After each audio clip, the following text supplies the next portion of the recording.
Okay, magandang araw sa ating lahat mga ka-farmers dyan. Dito tayo sa ating ampalaya. Ayan, medyo unti-unti na silang dumami. Ang variety pala natin dito guys, Galaxy Max F1. Yan. Ang edad naman nito na hindi pa magdadalawang buwan to mula direct itaninim to. Yan. So ngayong October 13 magdadalawang buwan pa lang to. So mabilis siya.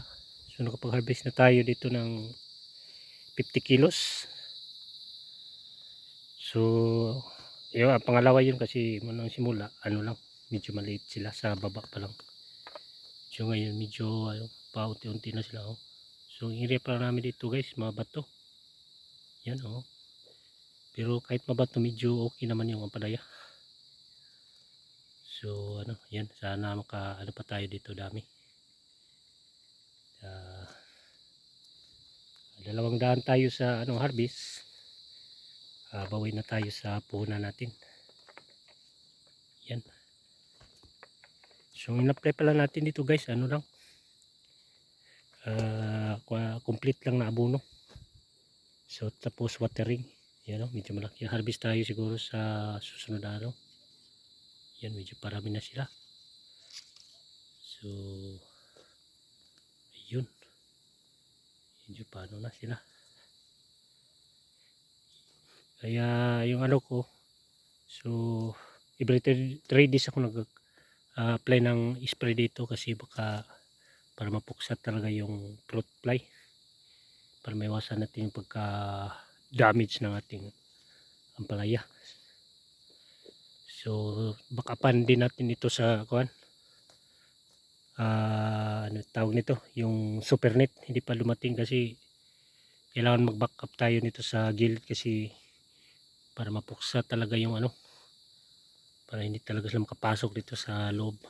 Mayroon mang pumasok 1%, so hindi na masyado or kailangan natin 100% talaga na mapuksa.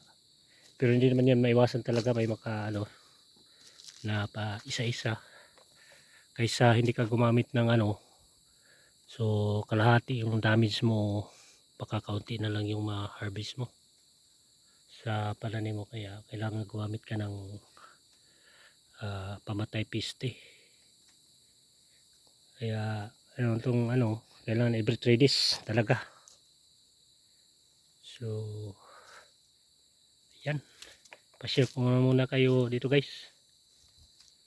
So ang presyon pala namin dito nasa medyo bumaba, dati nasa 80 yun. Yan, nabisa na to baba.